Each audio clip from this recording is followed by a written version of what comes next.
안녕하십니까. 하이천여권에서 리서치를 맡고 있는 고태봉 본부장입니다.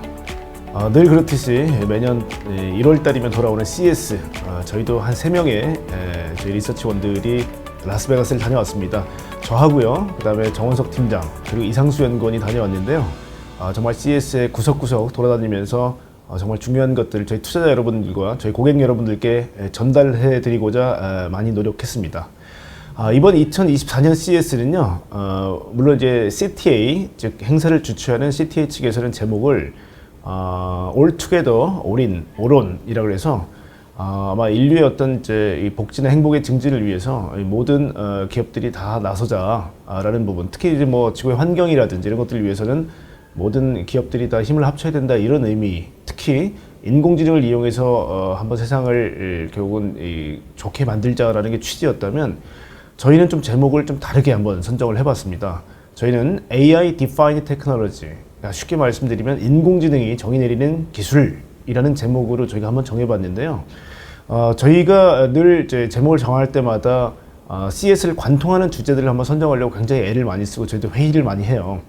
작년도는 존 디어라는 농기계 회사가 나와서 리얼 퍼포스, 리얼 테크, 리얼 임팩트, 즉 이 코로나 기간 동안에 워낙 가상현실이라든지 메타버스 얘기가 많다 보니까 야, 이제는 정말 리얼, 실제적인 것 좀 한번 해보자. 그래서 농사를 어떻게 하면 이 로봇을 통해서 쉽게 지을 수 있냐, 정말 인류가 진짜 필요한 거, 그 다음 진짜 기술은 어떤 거고 진짜 어떤 영향을 줄 수 있냐라는 진짜에 초점이 맞춰져 있다면, 이번 CES는 아시겠지만 22년 11월 말에 발표됐던 오픈 AI의 챗GPT, 즉 생성형 인공지능이 많은 것들을 결국 컨트롤하는 그런 것들 저희가 목도하고 왔습니다. 그래서 제목이 AI가 정의 내린 기술들이라고 저희가 정했고요. 이 부분은 비단 사이버, 즉 여러분이 잘 보시는 스마트폰이나 PC, 노트북 같은 사이버 공간이 아니라 실제 물리세계라고 저희가 얘기를 하죠. 공기와 접촉하고 또 중력과 많은 것들을 느끼는 이 피지컬, 즉 물리세계에서도 많은 로봇과 자율주행들이 활동하는 이런 것까지도 인공지능이 관여하게 된다는 거죠. 그래서 정말 저희가 생활하면서 필요한 모든 디바이스 안에 AI가 장착된다라는 온 디바이스 AI가 핵심 주제였습니다. 그래서 이번 CES는 누가 뭐라 그래도 AI가 주인공인 그런 CES였다고 말씀드릴 수가 있겠고요. 자, 그럼 저희가 그 주제를 정한 도식을 간단하게 좀 설명을 드릴게요. 자, 우리가 낙수 효과라고 보통 얘기를 하죠. 위에서 물이 흐르게 되면 아래도 쭉 흐르게 되는데, 실제 AI가 뭐 여러분 엔비디아라든지 그동안 마이크로소프트, 특히 얼마 전에는 부동의 세계 시가총액 1위였던 애플을 마이크로소프트가 넘어서는 기염을 토하게 됐습니다. 물론 이제 오픈 AI의 인공지능 덕분이겠죠. 그리고 엔비디아 주가가 정말 누가 좀 말려줘요 할 정도로 올라가는 모습들을 보셨어요. 엔비디아 기저에는 뭐 GPU로 비롯되는 엔비디아의 생태계들이 깔려 있다는 거죠.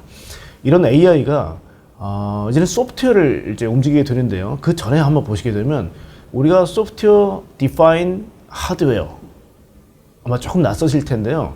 아마 모빌리티, 자동차를 보시게 되면 SDV라는 표현 많이 들으셨을 거예요. 저희가 작년 CES를 다녀와서 SDV, 소프트웨어 디파인 비클이라는 얘기를 드렸는데요. 그 비클이라는 것도 하드웨어의 한 종류이죠. 그래서 소프트웨어가 정의 내리는 하드웨어인데요. 지금까지는 하드웨어는 되게 기계적 성질이 강했어요. 예를 들면 우리가 10도 정도의 조향, 즉 자동차의 핸들을 들고 우리가 10도 정도의 각도를 꺾으면 바퀴는 그냥 10도가 꺾이는 게 하드웨어의 속성이었죠.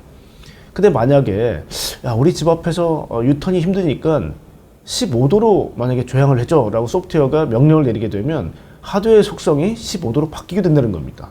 그만큼 소프트웨어가 하드웨어를 정의 내리는 시대가 된 거죠. 그래서 이 중간적 단계로 자동차를 그러면 소프트웨어 말을 잘 듣도록 몸을 바꾸는 소프트웨어 디파인 비클이 굉장히 이제 화두가 된 거죠.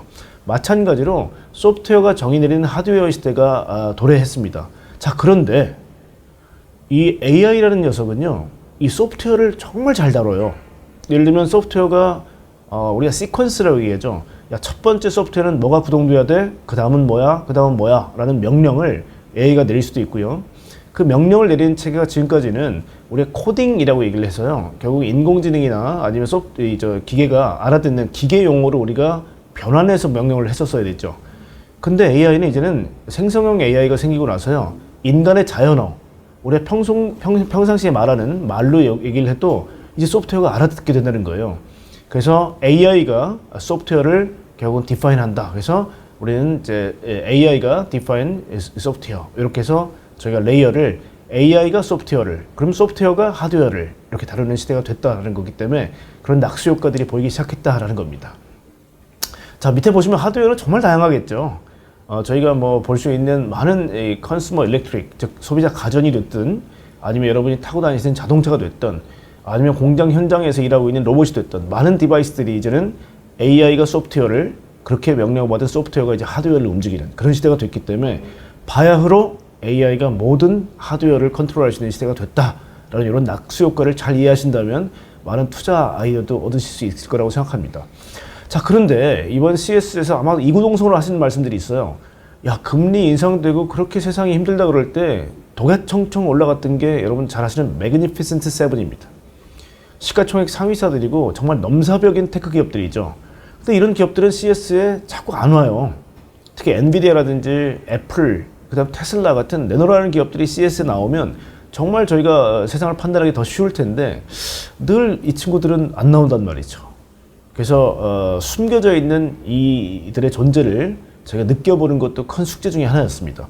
그래서 저희가 이제 만든 장표를 보시면요, 제가 점선으로 표시한 게 매그니피센트 세븐 보시게 되면 뭐 여러분 한번 저희가 한번 터치해 볼까요? 테슬라, 엔비디아, 구글, 마이크로소프트, 아마존, 애플, 우리가 페이스북으로 잘 알려져 있는 메타까지 해서 이 7가지가 정말 어떻게 보면 이 빅테크 중에 핵심 기업들인데요.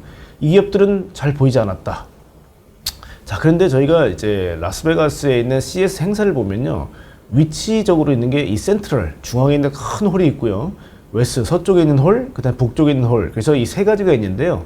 센트럴 홀에는 보통 이제 삼성이나 LG, TCL이나 하이센스라는 소니 같은 테크 전통적인 CES의 주인공들이 있고요.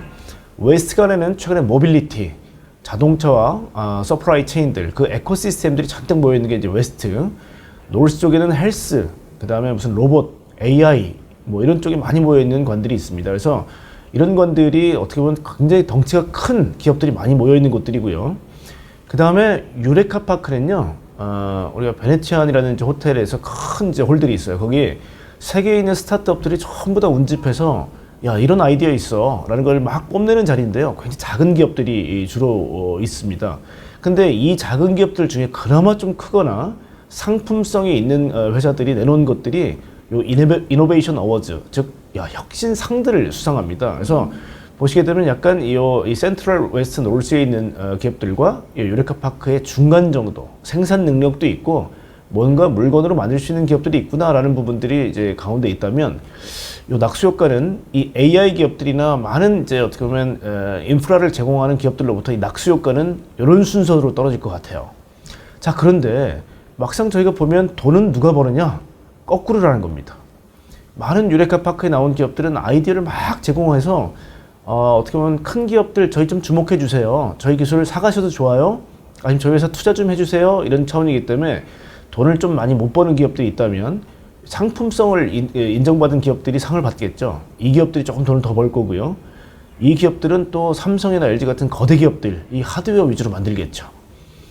근데 정작 돈을 제일 많이 버는 기업들은 엔비디아라든지 아니면 뭐 마이크로소프트나 어떤 클라우드를 운영하거나 이 풀스택 기업들에 돈이 많이 몰릴 거예요. 그래서 좀 아쉬운 거는 CES에서 이 큰 기업들은 좀 보이지 않았다라는 게 핵심이고요. 자, 그럼 그 큰 기업들이 왜 중요하냐? CES 안 보였다고 저희가 무시하면 안 됩니다, 절대. 왜냐? 보시는 것처럼 라지 랭귀지 모델, 우리가 소위 말하는 인공지능의 가장 중요한 부분인 LLM의 파운데이션 모델도 다 이 친구들이 가지고 있고요. 심지어는 테슬라가 없는 이 텍스트에 관련된 건 그록이라는 새로운 이 시스템들 얘기를 나눴고요. 이런 것들이 이제 각 기업들마다 다 제휴를 맺거나 아니면 이 자체적으로 이 모델들을 가지고 있고요. 클라우드는 특히 이 기업들의 특징입니다. 이 마이크로소프트가 계속 시가총액 밀리다가 시가총액 2위, 뭐 심지어 이제 1위까지 올라왔던 가장 그 근간에는 애저라는 클라우드 서비스가 있고요. 아니 뭐 물류라든지 아니면 유통을 기업화한 아마존이 왜 이렇게 테크 기업이 됐느냐? AWS라는 클라우드가 있죠. 테슬라 역시도 노조라는 시스템을 지금 구비하고 있는 중이고요. 구글은 뭐 구글 클라우드라든지 애플 아이클라우드 잘 아실 거고요.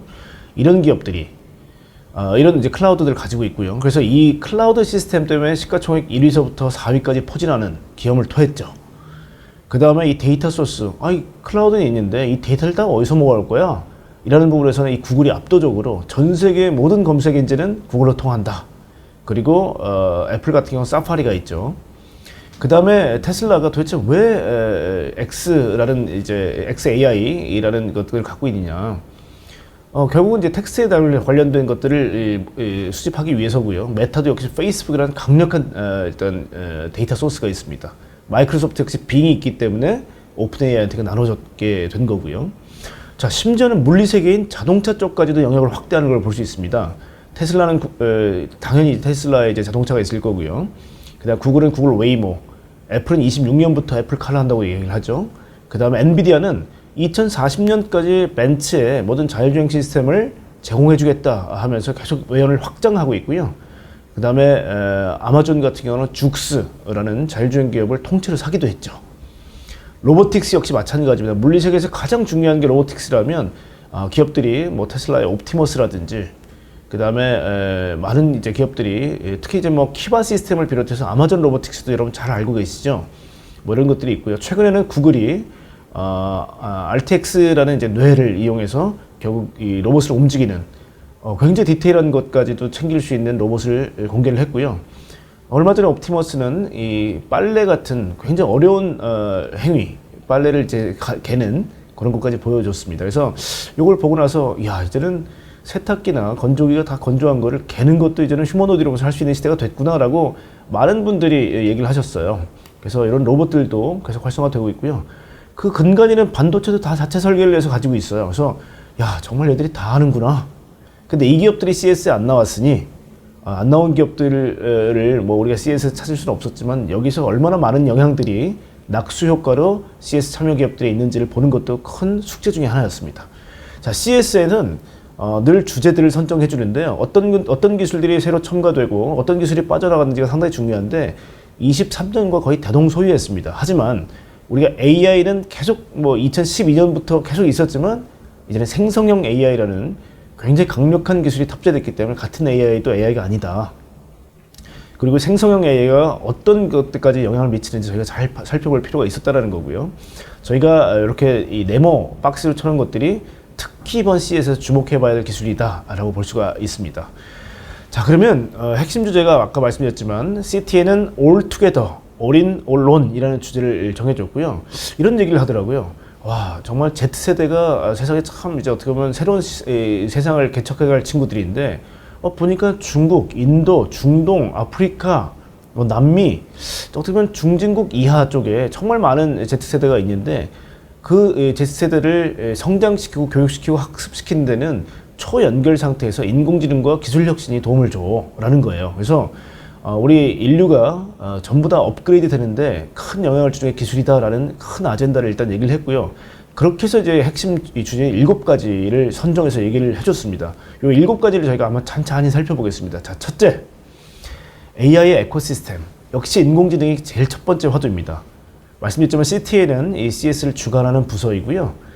이 협회에서 7가지 핵심을 얘기해 줬기 때문에 저희가 한번 볼 필요가 있겠죠. 자, 제너러티브 AI는 생성형 AI인데요. 그 전까지는 인공지능이라는 게 가르쳐 준 것만 알았다는 거죠. 근데 이제는 스스로 알아냅니다. 그래서 이 생성형 AI가 만들어지고 나서요. 근데 그것들을 위해서는 우리가 뭐 엔비디아의 GPU라든지 최근에 뭐 CXL 같은 아니면 HBM 같은 기술들이 왜냐면 야, 정말 인공지능 하기 위해서는 빠른 연산과 좀 가벼운 일단 이 반도체가 좀 필요하다. 그래서 그런 것 때문에 최근에 이 반도체도 한번 들썩했죠.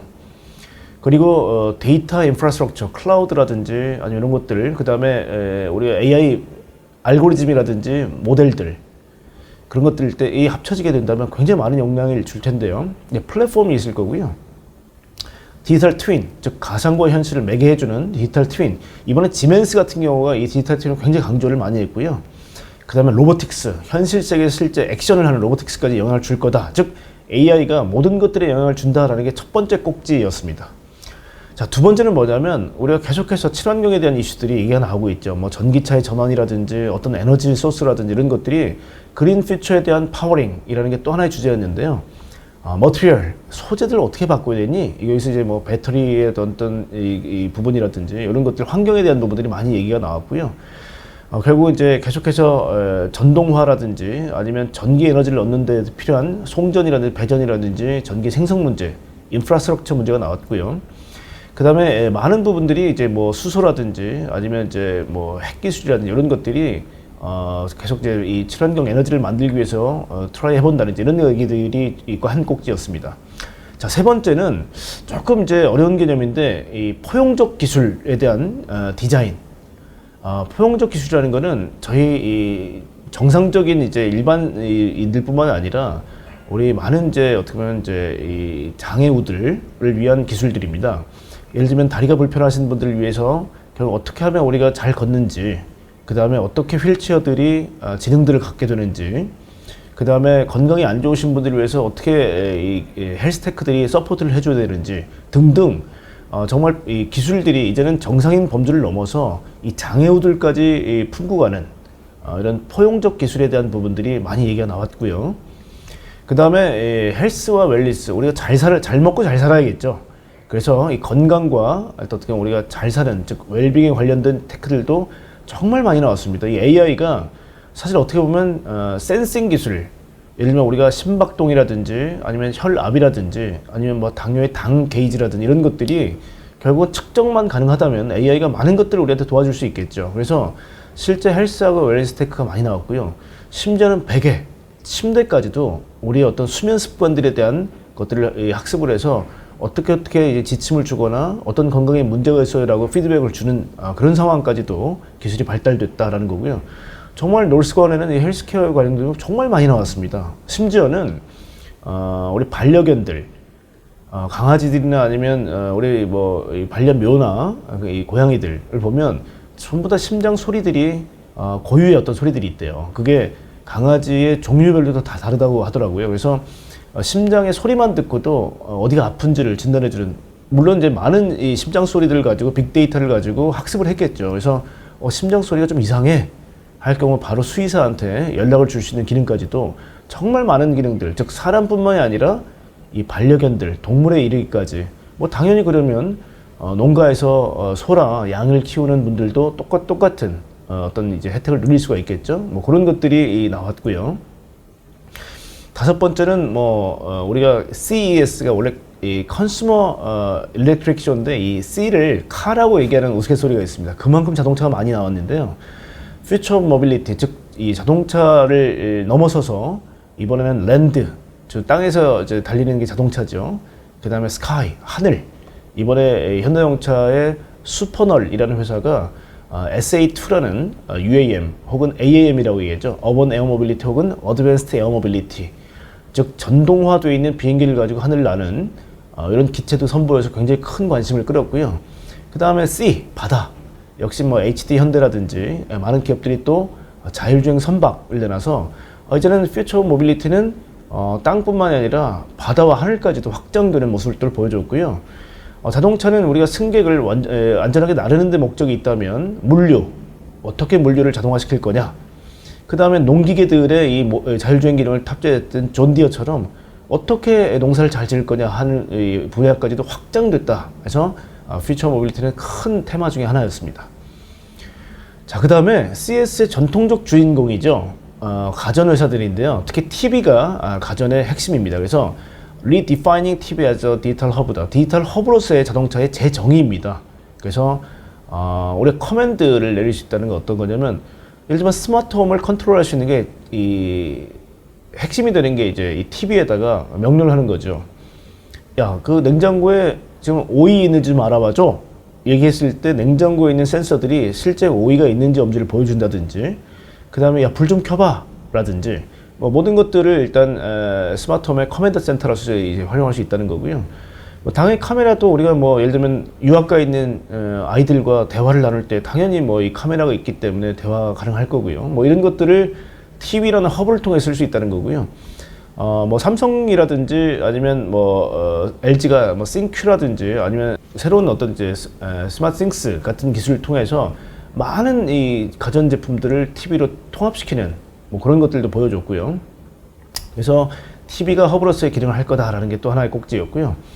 그 다음에 CS가 얘기하는 것 중에 핵심이 Human Security for All이라고 해서 모든 불안으로부터 인간을 기술이 안전하게 보호하겠다라는 취지입니다. 이게 사실 글로벌 캠페인인데요.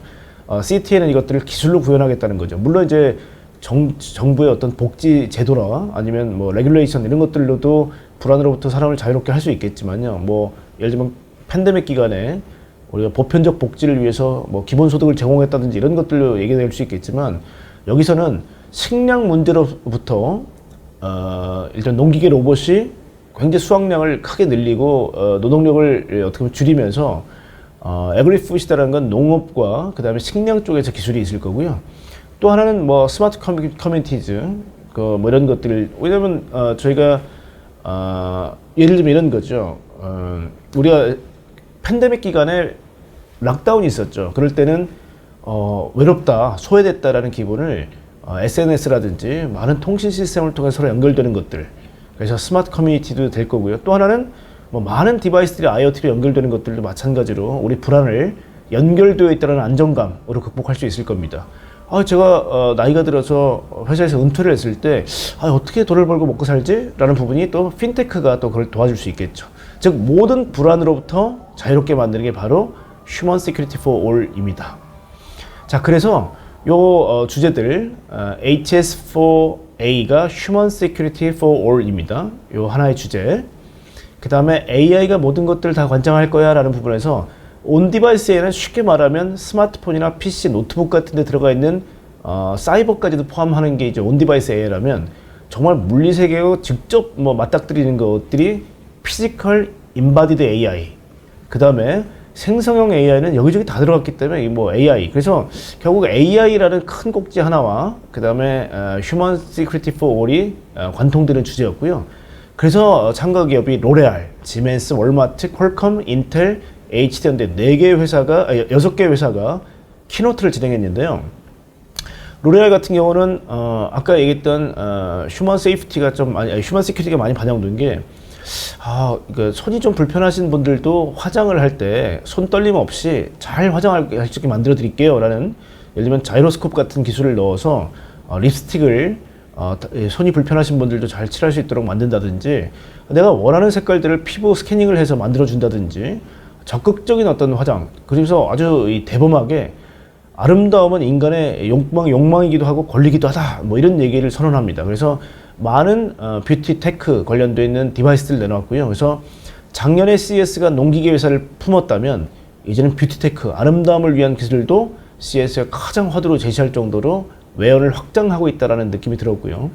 지멘스는 어떻게 보면 산업용 어떤 이제 이 커맨더로서의 명령, 예를 들면 로봇을 총괄하는 어떤 시스템을 했던 게 지금 지멘스라면요, 이제는 산업 메타버스로도 확장해서 가상과 현실을 조합시키는 그런 디지털 트윈을 이번에 적극적으로 좀 제시를 했습니다. 지멘스는 독일의 대표적 기업이고요.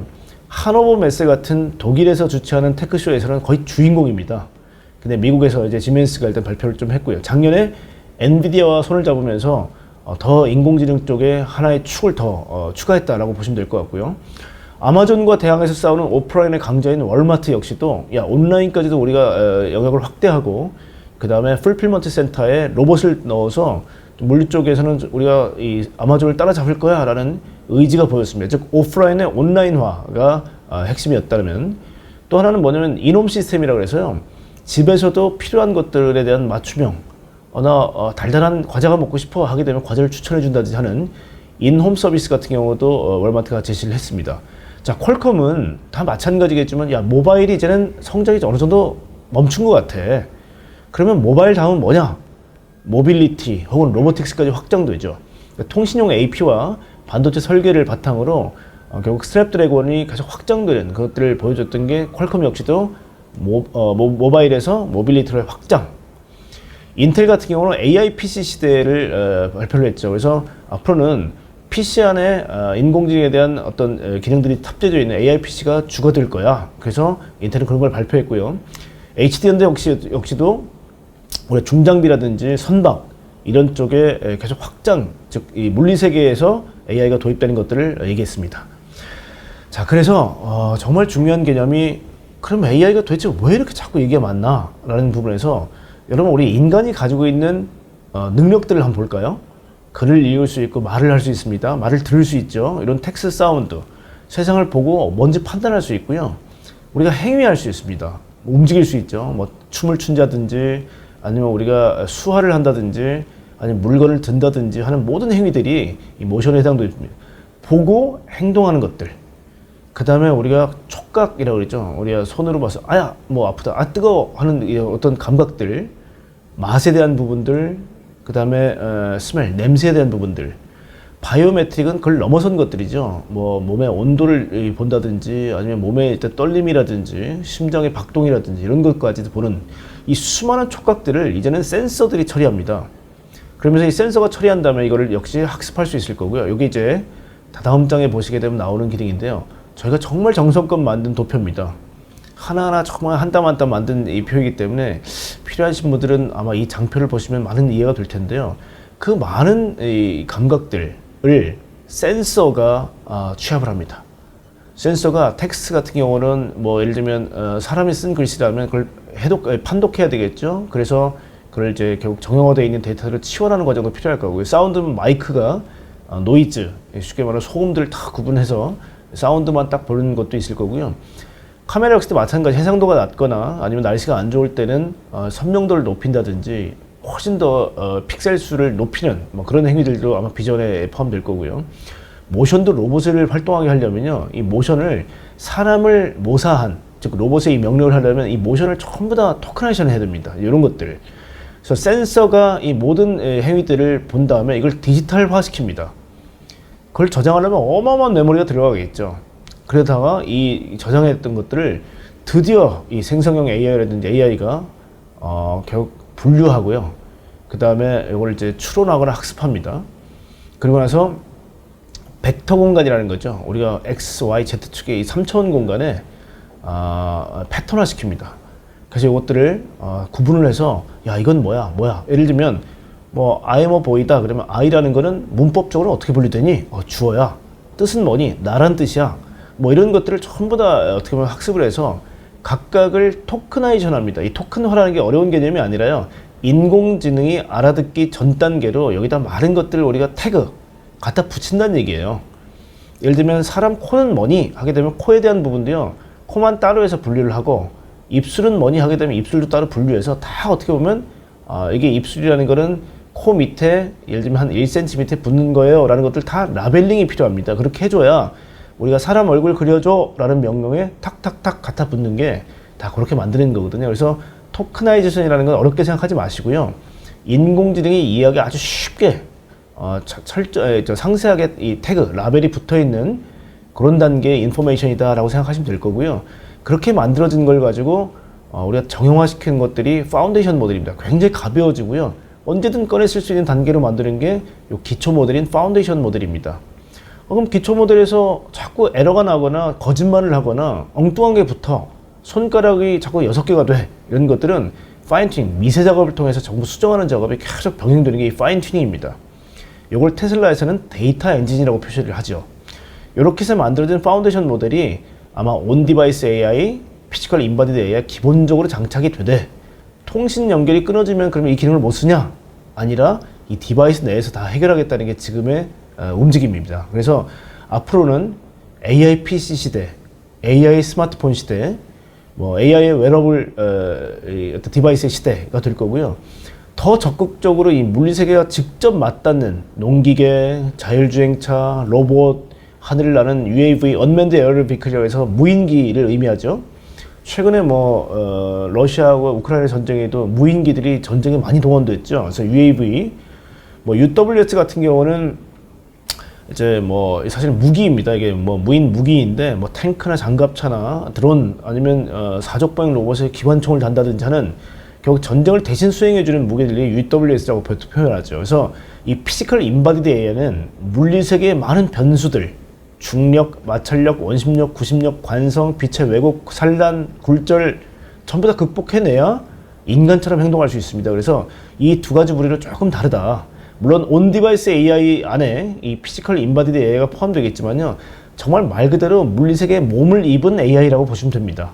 그래서 이 부분도 저희가 왜 AI와 로봇이 별도로 분리돼서 이렇게 세상의 메인 주제가 되느냐라는 걸 알 수 있는 대목이요. 이렇게 해서 얻어진 또 데이터들이 다시 앞쪽으로 가게 됩니다. 순환 참조가 되는 거죠. 그래서 이게 빙글빙글 계속 돌면서 이 AI 시대는 더 디테일해지고 선명해진다. 이렇게 보시면 이해가 쉬우실 것 같습니다. 이게 이번 CES를 관통하는 핵심도라고 보시면 될 것 같고요.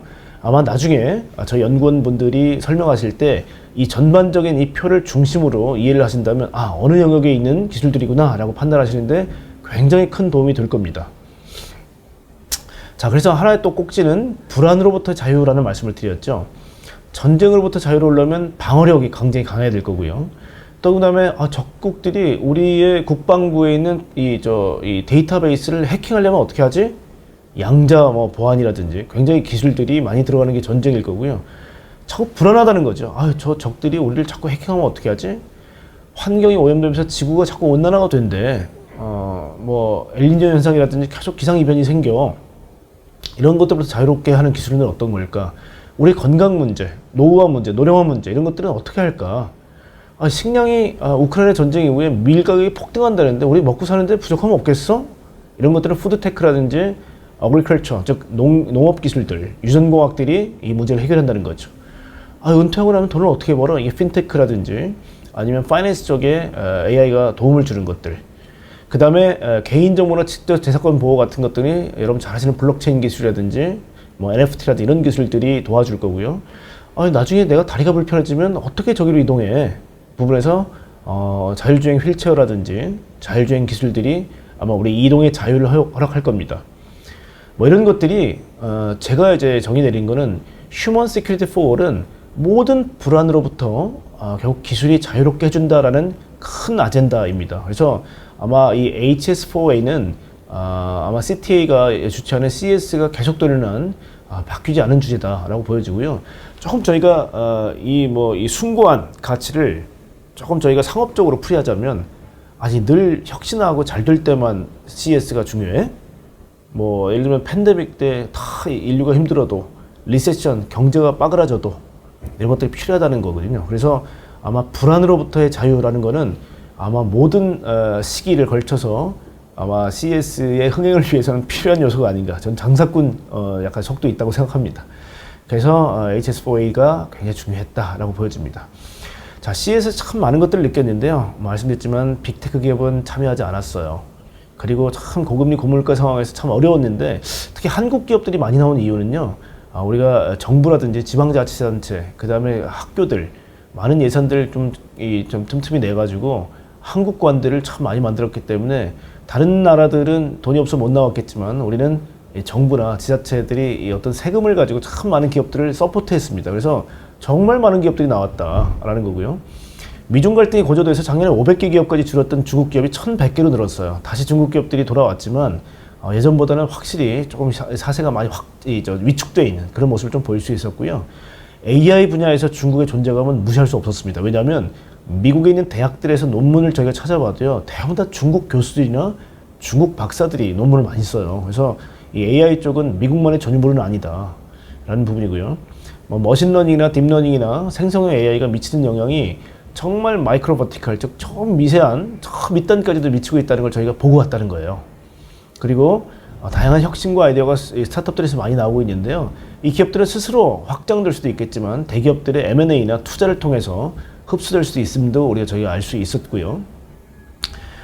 그 다음에 주목받는 혁신은요. 우리가 2022년 11월 31일 날 나왔던 제너레티브 AI가 아직까지 정말 많이 미치지는 못했습니다. 그래서 시간이 걸린다는 거예요. 왜냐하면 기업들도 이 생성형 AI를 이해하고 인프라를 투자하고 또 많은 응용을 하기 위해서는 시간이 필요하다는 거죠. 아마 내년 내후년도는 일반 AI가 아니라 생성형 AI가 실제로 얼마나 많이 미치는 영향에 대해서 저희가 목도하게 될 것 같아요. 그래서 시간이 좀 발생한다는 거고요. 메인 테마에서 추가되거나 탈락하는 기술이 제한적이라는 부분은 정말 큰 테마는 인공지능이 2012년부터 나왔다고 말씀드렸잖아요. 이미 그런 주제는 이미 다 선점됐어요. 그래서 얼마나 그 기술이 끝단까지 도달하고 있는지 우리가 그 혁신들을 매년 보는 거가 또 CES의 재미가 아닐까 싶고요. 그 다음 말씀드렸지만 이제 소프트웨어 디파인 비클이 있듯이 이제는 AI가 소프트웨어를 정의 내리는 시대다. 그래서 AI와 AI 뭐가 드라이브를 거는 소프트웨어, 그럼 소프트웨어가 더 똑똑해지고 그 소프트웨어가 또 역시 하드웨어를 이끌고 그 하드웨어는 소프트웨어에 맞춰서 바뀌는, 그렇게 뭐 PCB 기판이라든지 반도체라는 이런 것들이 점점 더 소프트웨어에 특화되는 하드웨어를 변신도에 가겠죠. 이 부분들은 저희가 꼭 다 지켜봐야 되고요. 특히 주식시장 내에서 함의가 굉장히 큽니다. 꼭 보셔야 되고요. 트랜스포머 알고리즘이 17년도에 나오고 나서 생성의 AI가 등장했다. 근데 아직까지도 옛날 AI를 많이 쓰고 있던 것들도 저희가 확인하고 왔어요. 그래서 이런 부분이 없어지지는 않겠지만, 말씀드렸지만 더 고도화되기 위해서 시간이 필요하다. 그리고 이번에는요, 하도 보여만 주다 보니까 카피를 하거나 이 아이디어를 자꾸 도용하는 쪽이 많다 보니까 좀 많이 프라이빗 부스, 정말 필요하면 저 안으로 들어오세요. 숨기기가 좀 많았기 때문에 저희도 좀 아쉬운 부분이 있었습니다. 그래서 이건 근데 이제 한국 기업들도 너무 자세하게 공개하다 보니까 중국 기업들이 많이 카피하는 것도 있고 그랬기 때문에 이런 부분은 또 이번에 CES 좀 특징 중에 하나가 아닌가라고 생각되고요. 모빌리티 관련 자동차 업체가 참석을 안 했어요. 왜냐하면 아마 자율주행에서 조금 어려움들이 있었던 부분도 있지만 또 미국 노조가 비용 문제를 계속 높다 보니까 돈이 없어서 못 나온 부분도 분명히 있을 것 같아요. 그래서 포드하고 GM이 참석을 안 했다라는 부분도 좀 특징적이었고요. 하여튼 이런 것들이 저희한테 좀 많이 보였기 때문에 나머지 내용은 저희가 어떤 보여드리는 것들을 캡처해서 한번 읽어보시면 될 것 같습니다. 그래서 제가 전반적인 개요를 설명드렸고요. 그 다음부터는 저희 훌륭한 연구원들이 설명하는 것들을 참고해 보시면 이번 CES에서 정말 마스터가 되지 않을까 생각됩니다. 저희 하이투자일 거는 늘 유익한 정보로 일단 유튜브로 만나 뵐 거를 약속드리고요. 하여튼 많은 또 질문도 주시고 또 잘못한 게 있으면 또 어떻게 저희한테 또 격려나 아니면 또 저희한테 계도할 것들이 있으면 좀 많이 따끔하게 충고를 주시면 제가 더 열심히 노력하는 하이투자일 거 되겠습니다. 감사합니다.